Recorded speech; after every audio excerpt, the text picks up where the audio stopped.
Unite activism against gender-based violence. This is Mbarara University of Science and Technology.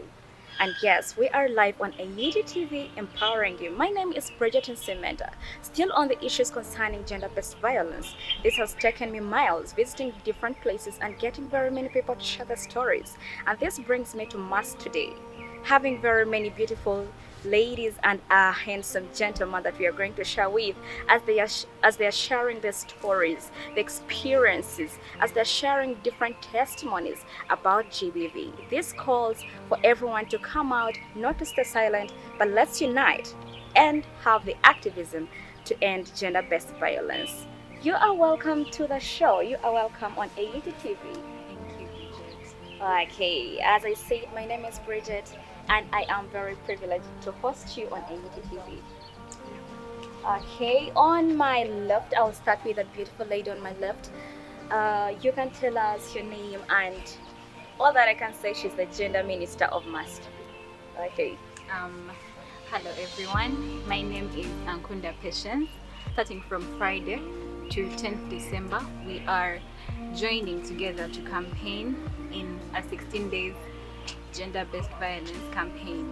So, um, here with me, I have two people that have a lot to say about it. Yes. Okay, thank you so much. Joshua, you are welcome to AET TV. Yes, thank you so much. I do appreciate the initiative. My name is Eloy Joshua. I'm a biomedical engineering student, and today we are taking up a campaign, the 16-day campaign against gender-based violence, and it's a worldwide initiative. Yeah, thank you so much. All right. To Maureen, Yeah, good afternoon. Deputy Prime Minister. Yeah. Interesting.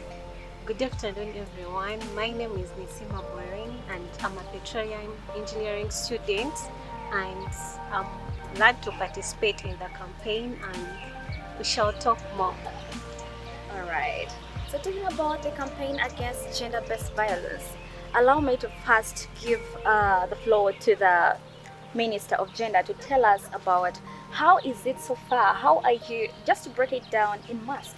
How prepared are you for this campaign? Um, to begin with, it was unfortunate that this campaign found the students away from school because it could have had so many activities and people would be more involved.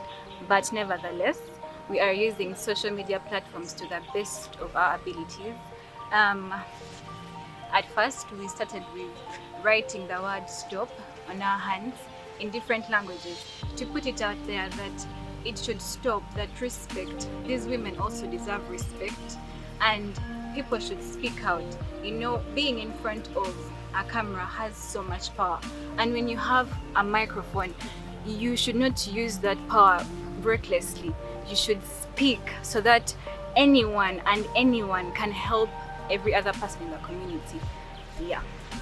All right, thank you so much, Honorable Minister of Gender. And then to Joshua. Joshua, we have always seen that this is an activity that is always engaging women most of the times. And then here we see this unique gentleman coming in the campaign.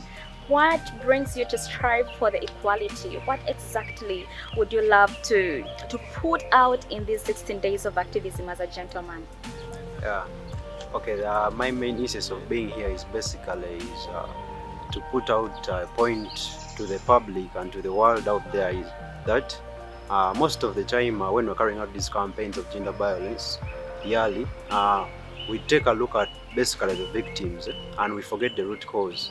Because if we are to take a look at statistics, yes, we do believe that both men and women experience abuse. But if we take a keen look, the biggest percentage of the victims are the ladies, and then the perpetrators of this cause and this act are the men. Yeah, so my being here is basically to address the issue that we should take a look, a keen look. We should touch out to we the men who are the biggest percentage and the biggest perpetrators of this cause of gender-based violence. Okay, thank you. So I would like you to also elaborate more. The men are the biggest perpetrators, but why do you think that they are always when we are solving these gender-based violence cases? Why do you think that we always forget the other part that really triggered you to come out and share it on air? That also the perpetrators should always be engaged in the resolution of this phenomenon? Yeah. Okay, so I've been following up media, via basically the internet, how these campaigns have been performed. The campaigns have been performed basically on basing on the victims that have come out to speak about their stories. Yeah, so and it's usually hard for perpetrators to come out and speak the stories that I did this and it is wrong.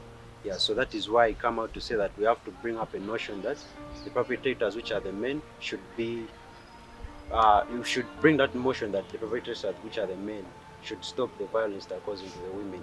Yeah, and basically for me, my idea is, uh, like I said, the root cause of gender violence, it begins from home, from the root cause, from basically from home. Because as we see, as we keep on moving, we have a cycle of repeated gender-based violence. No matter the campaigns we have, the cycle continues repeating.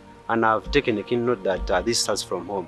So let's take, for example, maybe I grew up in a family. I'm using this as an example.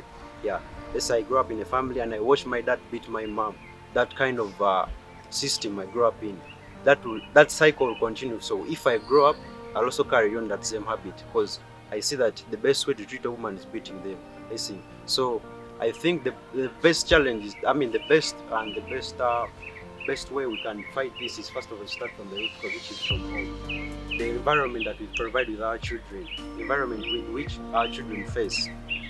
Because if our children continue having such experiences of parents beating, of dads beating their wives, those challenges of trauma, this cycle is going to continue. We can take a look at the example of, let's say, regions where there's wars. Let's take, for example, Afghanistan. No matter how they try to eliminate terrorists, that cycle of terrorism continues because these kids grew up in an area whereby there's terrorism. So that it's like it's conditioning them to become terrorists. So that is the same thing with gender-based violence.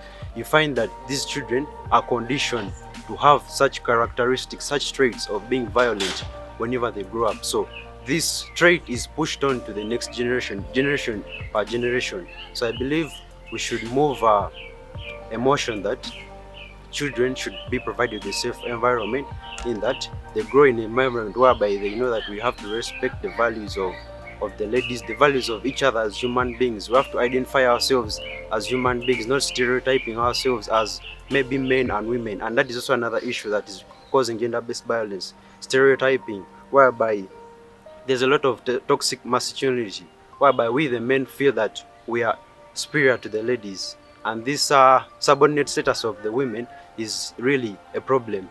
I get. Thank you so much for sharing your ideologies. So we come to the Prime Minister, the Deputy Prime Minister must, as a person or as a leader.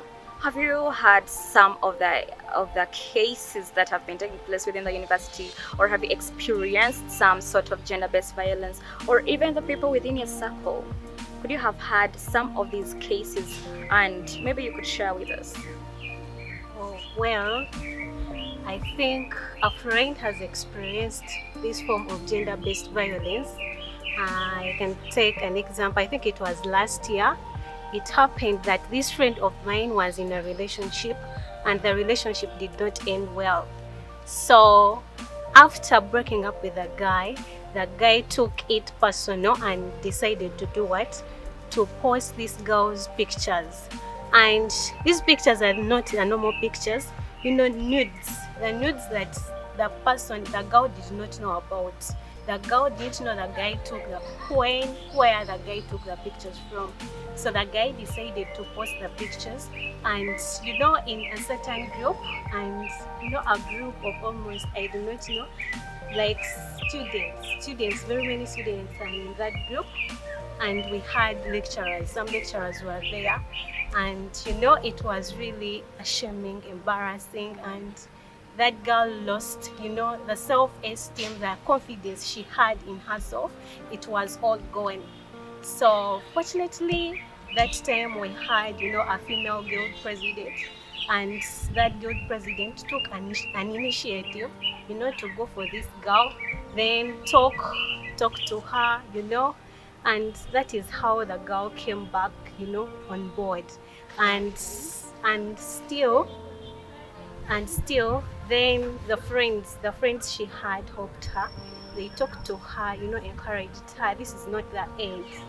And I think Joshua had talked about this dealing with the perpetrators.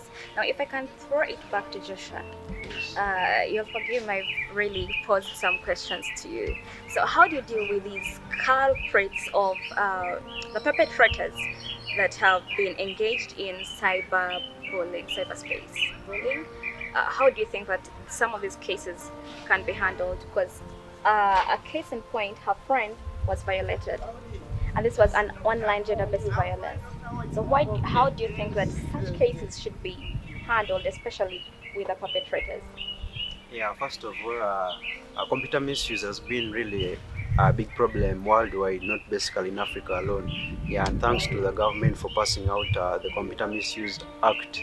Yeah, so I do believe by enforcing this act into the community, such events can be reduced, such scenarios can be reduced, and also we as the mass fraternity, the mass Mbarara University, I believe we have no say to gender-based violence. The policy we have here at MAS doesn't support such practices here. Yeah. Let us put it in this aspect whereby people have always been blamed by the dress code. People have been blamed by the hours that maybe the time in which they are moving, maybe the night time. What do you think about that? I really, really, really, really want to stand with the women because, as Joshua said, these things come from upbringing, from family. A man just sees a woman and then they just want to get with them, whether she wants it or not. So it cannot be because a woman is dressed indecently, because sometimes it is really, really not the case. It is because the men have decided to just feel like we are objects. We are not people like them. We maybe don't equate up. So this women empowerment should really, really be helpful because it is not the women, but it is those that are harassing them. Okay. Back to my friend, the Prime Minister. So, do you think that what do you think causes the increase in sharing these? Should I call them nudes? Yes, on the media. Why do you think that men? What provokes the men anyway? The perpetrators. Because it can even be a woman, right? To share these things. What provokes them to share this stuff online? okay, to my thinking, I think the perpetrators. Someone feels he's defeated. You've been in a relationship. Maybe you love this girl, but maybe because of the unknown circumstances, you break up with a girl, and the breakups maybe can do not know how to term it. Okay, can So when you break their hearts and they feel like they can do revenge. yeah, Okay. that is the revenge they have. Okay. Then maybe the second reason I can give is some of us we have people that do not wish us well, and you find maybe sometimes the people that post those pictures are actually not the people that we are in relationships with.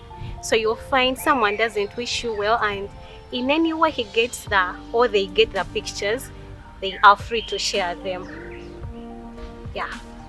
Okay, thank you.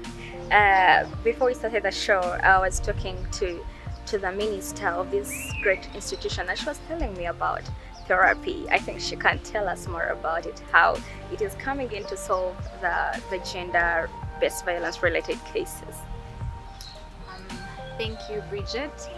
I really, really want to stress the fact of psychosocial, most especially mental health.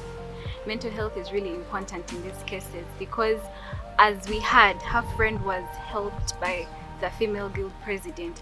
She talked to a friend. When you speak, you get your dignity back. You find that you are not alone because so many people go through these things, but we can't, no one is going to get a story. But when you talk to someone, they will tell you something, they know about it, and you get your self-confidence back, and they can refer you. As earlier on, the deputy dean was talking. She said she's also a therapist and she can give you, if you want specialists, she can give you very good guidance if you are out there. Thank you.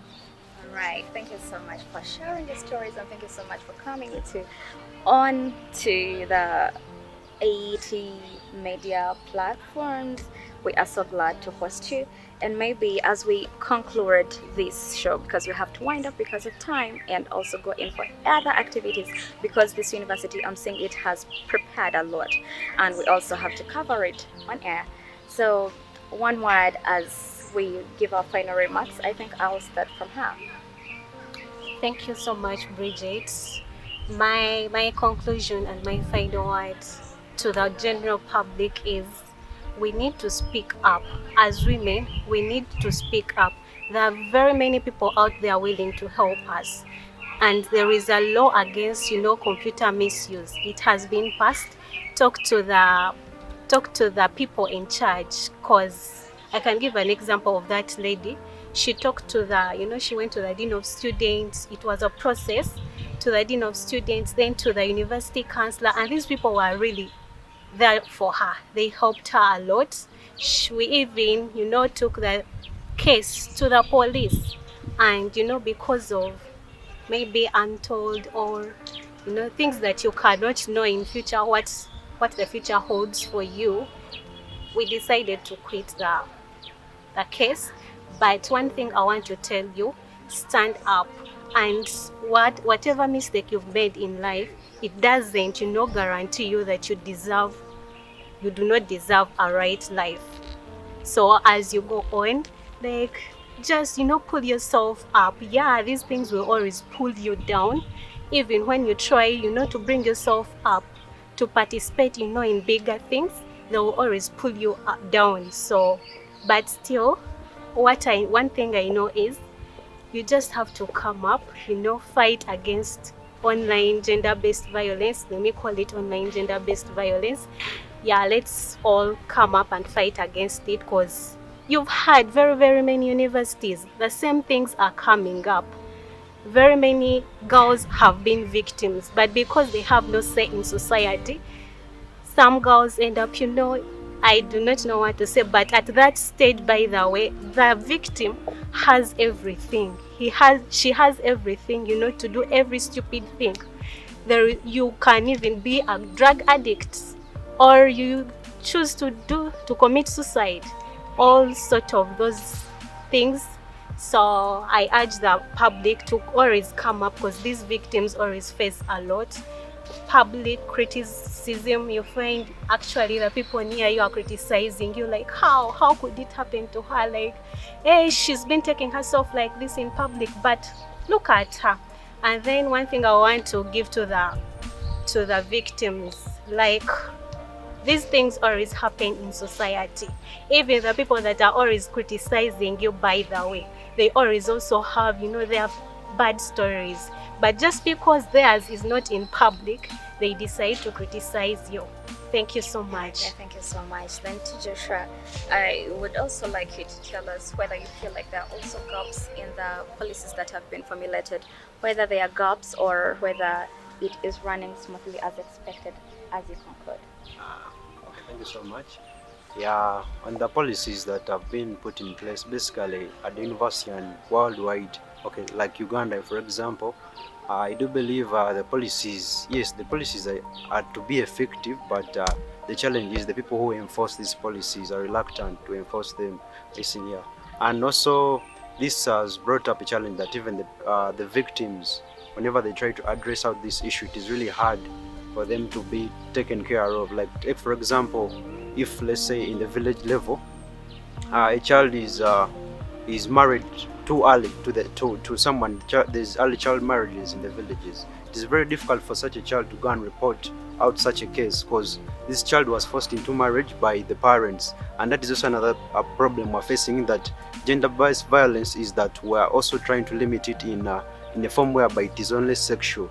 I do believe that very various forms of gender-based violence. We have psychological gender-based violence. We have economical gender-based violence. Like we can see in our traditional system of Africa, most women are not allowed to inherit property from their parents. Listen here. So we should widen our scope on how we view gender-based violence. And then to the perpetrators, basically, with the men, I urge the men out there to live a life that is respectful to the ladies. Let's embrace each other as humans, not stereotyping ourselves. Yeah, and to the victims and the organizations that are trying to help fight this, I do believe they should provide measures that are really hospitable to these victims, whereby they can come out freely and express their ideas, their their experiences on the circumstances they faced. Take for example the Western culture; they have platforms whereby they are controlled by AIs, whereby it's not a person interacting with them; it's an AI-based system. So this AI interacts with this person freely. So me as me, if I'm a victim, I can freely interact with such a system because I know it is really open to me. Yeah. So such initiatives should be taken into account, and they should involve the boys and the men who are the largest perpetrators of this act into this campaign to fight it. Because if we keep on basing on the victims only and forgetting the perpetrators, we shall have a repeated cycle of events of gender-based violence. Thank you so much. All right, thank you. And finally, to the minister. Um, my final word goes out to the community. If we see anything suspicious, if we see anything that's not right to your eyes, just see, judge, and take action.